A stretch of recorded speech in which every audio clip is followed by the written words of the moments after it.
नमस्कार साथियों। दोस्तों, एक बार फिर से मैं आपके साथ चर्चा में अग्निपथ स्कीम को लेकर आया हूं। दोस्तों, अग्निपथ स्कीम को लेकर काफ़ी छात्रों ने प्रोटेस्ट किया। इवन बिहार के ज़्यादा छात्रों को प्रोटेस्ट देखने को मिला।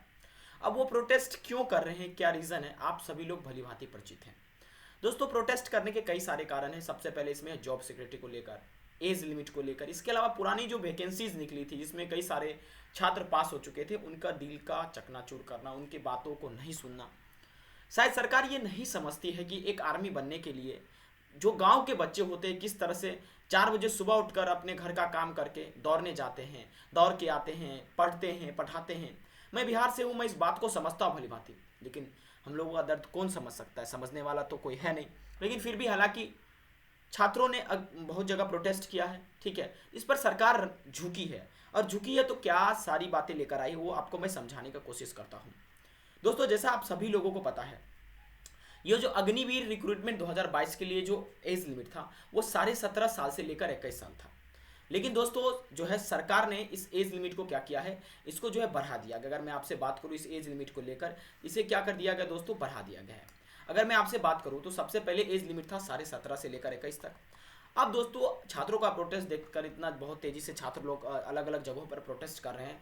और करे क्यों ना, क्योंकि सरकार जब मन चाहती है कोई सा स्कीम लेकर चली जाती है, ठीक है। लेकिन हालांकि अभी जो है एज लिमिट बढ़ा दिया गया 2022 में। जो भी छात्र हैं फिलहाल अभी जो एज लिमिट 21 तक था उसे बढ़ाकर दोस्तों 23 कर दिया गया। जैसे आप इंडियन एयरफोर्स का ये नोटिफिकेशन पढ़ सकते हैं। IAF welcomes the steps to grant a one-time waiver increase the upper age limit। इस बात को समझिएगा, क्या कह रहा है, वन टाइम यानी एक बार, बस 2022 के लिए एज लिमिट को बढ़ा रहे हैं हम, ठीक है, ओके।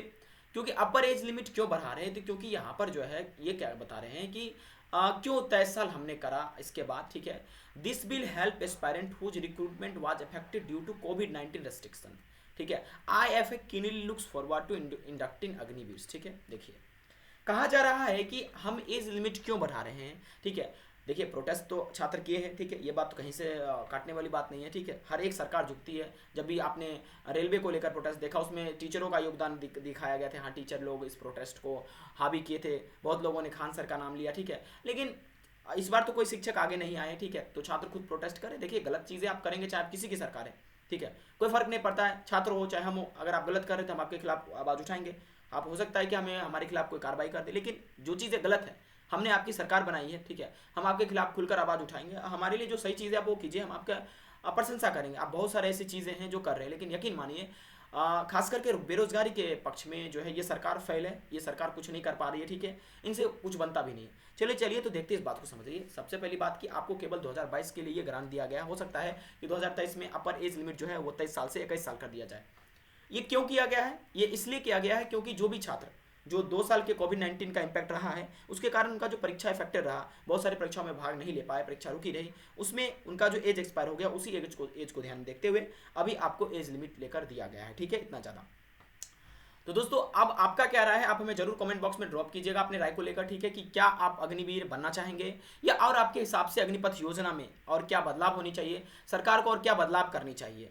क्या पुरानी जो भी योजनाएं थी, पुरानी जो भी परीक्षाएं थी, उस पर सरकार कुछ बातें बता सकती है या नहीं। इन सभी तमाम जानकारियों के साथ जो है हम फिर दोबारा लौट कर आएंगे आपके लिए वीडियो बनाकर। बाकी आपका क्या राय है आप कमेंट बॉक्स में जरूर दीजिएगा। जय हिंद, भारत माता की जय।